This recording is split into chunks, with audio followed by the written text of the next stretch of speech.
I wanted to talk about today my manifestations. They always seem to like go somewhere else. Wow. And big ones.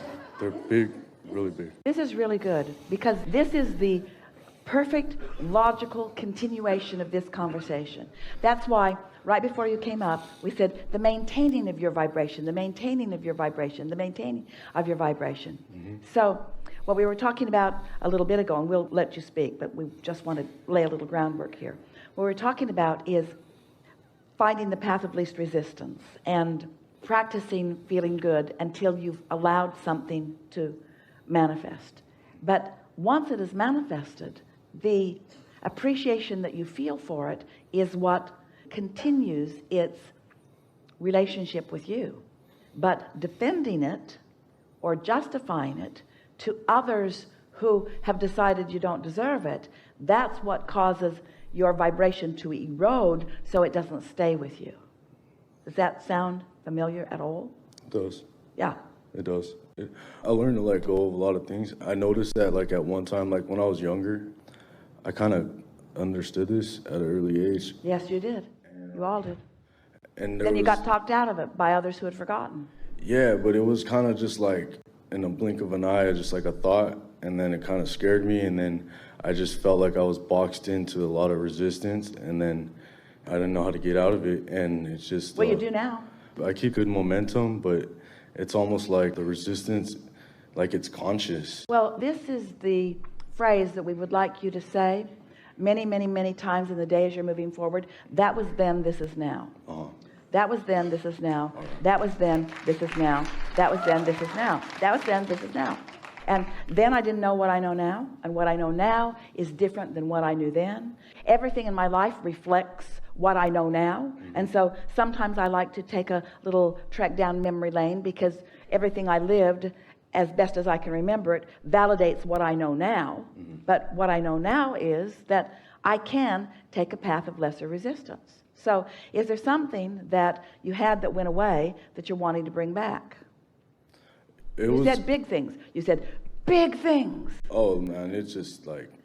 Well, it could be a song I was singing, and then it's like a hit song, like 2 years later, and it's like, it's just a trip. Like, there's just... Say that again. Like a song that you were singing? Yeah, I mean, like, I could be just goofing around with my kids or something, or just freestyling, or just doing, just But being, we want to hear about the song.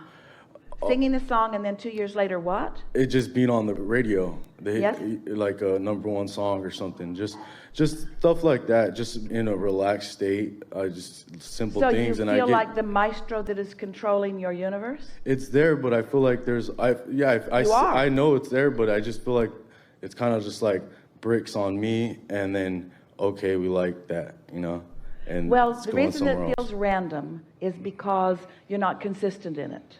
And the reason you're not consistent in it is because you are like almost everybody. You're doing more observing than you are deliberate thinking. But we're wanting you to feel your way through these things. So when you sat down, what was on your mind? What is it that you most want to understand?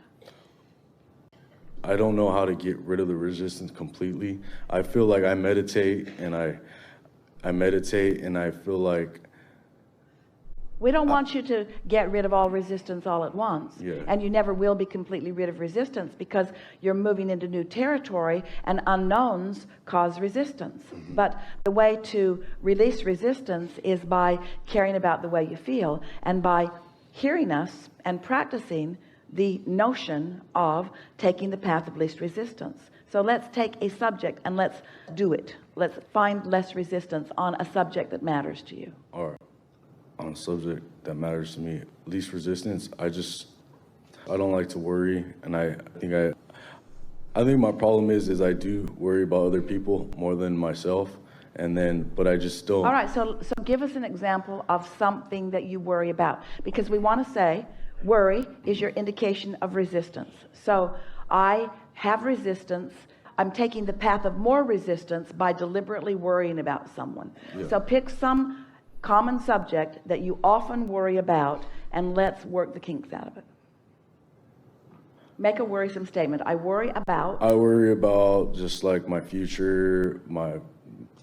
Oh, wait a minute. You said I worry about other people more than I worry about myself. I do. So give us some of that. All right. Well, then I worry about my kids a lot. I worry about my kids a lot. Be more specific. I can't go there. I don't feel worried at all about them right now. But I have. Well, that may be the most important thing that anyone said all day. Don't make me go there. And so basically you're just giving us lip service to your disconnection. Yeah. In other words, you really have no resistance right now. You're just wanting to talk about it in case you ever get some again? Yeah.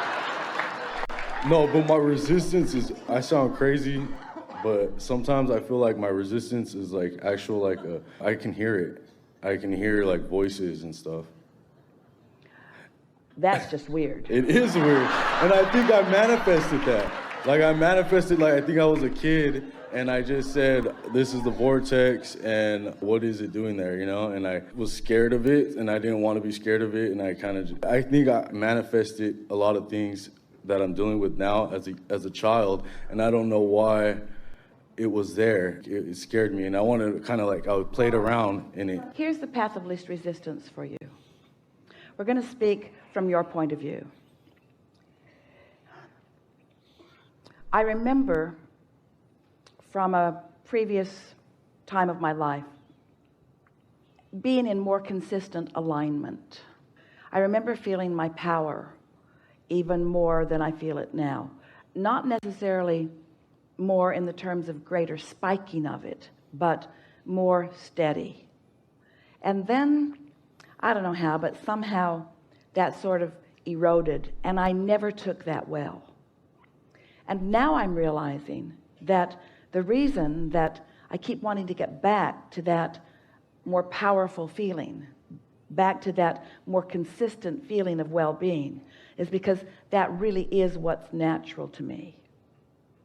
So as I'm moving through my day-to-day experiences, I'm sort of all over the place. I'm really interested in a lot of things. I'm interested in people. I care about people. My mind goes quickly. I guess the best way I could describe myself is I am a relator. I relate to things. I try to relate to things. I try to understand where people are coming from. And in doing so, I'm realizing now that I'm kind of doing a disservice to myself because I'm scattering my energy. And so I don't have the clarity that I once felt. I easily go here and here and here and here and here. At one time, I heard from some, and maybe I attempted it to some degree, I became a sort of pleaser because I want others around me to feel good. And so I'm really accommodating. I care about people feeling good. But the more I try to do that, the more I'm realizing that not only do I disempower them to some degree, but I'm scattering my own energy. So even though I'm pretty sure I know what I want, there's so many things that I'm thinking about all at the same time that I can't even express clearly what I want very well. So now as I sit here, I realize that I'm feeling pretty good, and that part of my wanting to have conversation about where I've been or even where I am feels irrelevant to me right now, because I can feel somehow I've managed to get back to that place where I'm feeling that natural alignment. But in feeling that natural alignment, I'm afraid that it's not enough. It keeps occurring to me that I need to be doing other things, that there's more that I should be doing, that just feeling alignment isn't enough. And I can hear Abraham trying to convince us all that feeling that alignment is enough. I think what would serve me, we're speaking for you still, I think what would serve me is to just let myself make more decisions in every day. I think my determination to hold steady in a vibration has caused me to not reach into the new as much as is really good for me. So I've sort of slowed the momentum, and in slowing the momentum, I don't feel as vital and as alive as I once felt and as I want to feel. In my guardedness of wanting to maintain balance, I have sort of stopped the momentum, I think because I was not trusting that I have the ability to find new momentum and then gain balance, and find new momentum and then gain balance. Make sense to you? Yeah, I think I had a lot of momentum. Yes. I guess what I manifested won't let me get good momentum again. But the only thing that slows momentum, here's the physics of momentum. First, understand that through contrast, you've launched rockets, and that was a momentum. Not discernible to you, but your rocket of desire had momentum. Source received the rocket, understood it fully, and holds the vibrational frequency of it. And law of attraction is now responding to that understanding of your desire. So your desire is continuing to expand. You launched it, and it's getting bigger. So the only question is, where do you, with your mind, stand in relationship to this desire? And the way you know is by the way you feel. So there was momentum when you launched it, and source is maintaining the momentum of your desire. The momentum is there, but you just can't jump on it from anywhere. You have to be in a state of allowing yourself. The cork that you hold under the water is the stopping of the momentum. When you let go of it, that cork will gain its own momentum. It's not something that you have to apply to it. This is the thing that we really want you to understand. You don't add the momentum, you just don't get in the way of the momentum. In other words, if you don't do those things you do that slow momentum, momentum will go. Law of attraction insists that it does, you see. So what slows momentum is, I want this, but it isn't here yet. That slows momentum. I really like this, but so-and-so in my life doesn't think I should do that. I think this is a good idea, but last time I tried that, it didn't work out. So it's this back and forth that slows momentum, and that's the only thing that slows momentum, and nobody else is doing it. It's only your own split energy. And so what is necessary is more sensitivity at the early stages. It's like you launch a rocket and then you just shoot it in the foot. You launch a rocket and then you just shoot it in the foot. And your practicality will do that. Also, your guardedness of not wanting to get too out of control will do that. We know for sure about you that you've launched so many rockets and you rode them hard and you had a great time, and others criticized you for your irresponsible behavior. And now there's a part of you that doesn't want to go back to that condemnation of irresponsible behavior. And we want to say to you, the only thing that's irresponsible about you ever is not going in the direction of the rocket. It's not listening to your own guidance, and it's not going. You're holding yourself back for no good reason, you see. No good reason. And so the frustration you feel really is about that. The frustration you feel is that